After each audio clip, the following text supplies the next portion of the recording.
Hey guys, welcome to Voc Rehab Bootcamp. I'm Nick the Vet. Okay, today's video is to answer a question that I've been asked at least 50 times over the past 10 months. I feel like it's kind of a rhetorical question, but kind of not. That's why I figured I would just go ahead and address it just so that you guys understand what you're dealing with when you go into your meeting, okay?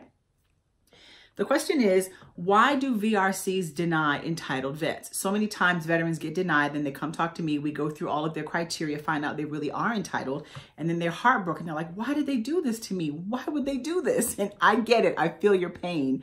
I went through the same thing for 4 months. So this is basically what I've come up with for the reason that these things happen. And it's not, the purpose of it is for you to understand, comprehend why this is happening. So hopefully you can address it in your initial meeting and not have to go through an appeal. Appeal is a long drawn out process. It's stupid, crazy, stressful. Going through the meeting with the supervisor, all that stuff that I go over in, I believe, video 4. You don't want to go through that. Just do everything you can to get approved the first time so you don't have to go through that stress. So the first reason that VRCs deny entitled veterans is they're ignorant. They don't know the laws. They don't know the guidelines. They don't really understand the veteran situation. They don't listen. They don't ask the right questions. They're just ignorant. You come in, you say what you want to say, and they say, no, you're denied. And they really don't get the big picture. Some of them are ignorant. And you hope that's the case. You hope that they're ignorant. And then once you explain it, they'll approve you. And that leads us to the second reason. And that is lazy creatures of habit. I had a VRC tell me, you don't need Voc Rehab. You have a degree, which has nothing to do with the guidelines. You can have an obsolete degree. You can have an outdated degree. You can have a degree where you can't work in it any longer. The fact that you have a degree is irrelevant.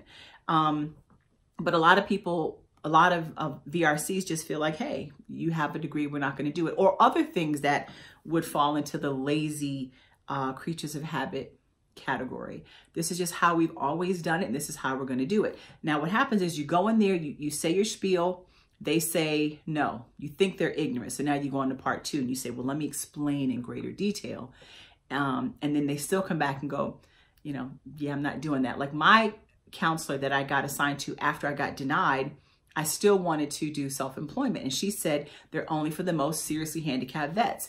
I told her the law that was passed in 2010, I believe, that said, no, it's no longer just for the most seriously handicapped vets. And she still was sticking to it because she was a creature of habit.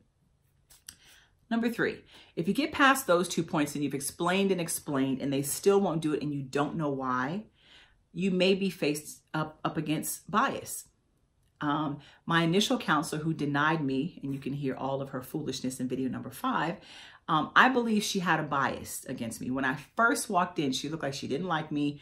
She made a face like she kept looking me up and down as though, who do you think you are? Maybe I wasn't dressed well enough. Maybe I was dressed too, cool. I had like a dress, a long kind of bohemian-like dress with some cool boots and a big leather satchel purse. And, I thought I looked cool. I mean, maybe she was offended because of the way I looked. Maybe she was offended because of my height or my weight or my, I don't know. Maybe she doesn't like chicks with big eyes, whatever. But other than bias, when you kind of get past the first 3 items and they still say no, then you may be up against pride. They're just prideful. I don't give a crap. I'm not doing it. I said no and I mean no. My initial counselor, again from video number 5, I proved my entitlement. I caught her in lies. I proved that she lied. I laid it out. And she looked me in my face and had kind of a, look like, and she said, you have overcome your vocational impairment with education and training. And if you want to dispute it, you can file an appeal. Somebody looking at you with like that, they're done. They've made their decision. They don't care that it's illegal. They don't care that it's wrong. You're hosed.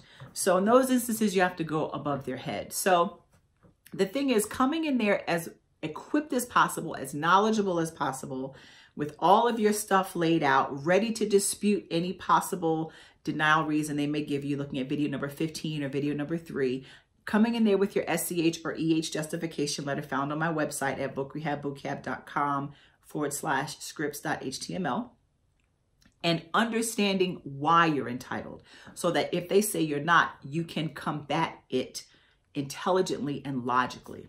So those are the main 4 reasons that I found that people get denied when they're really entitled.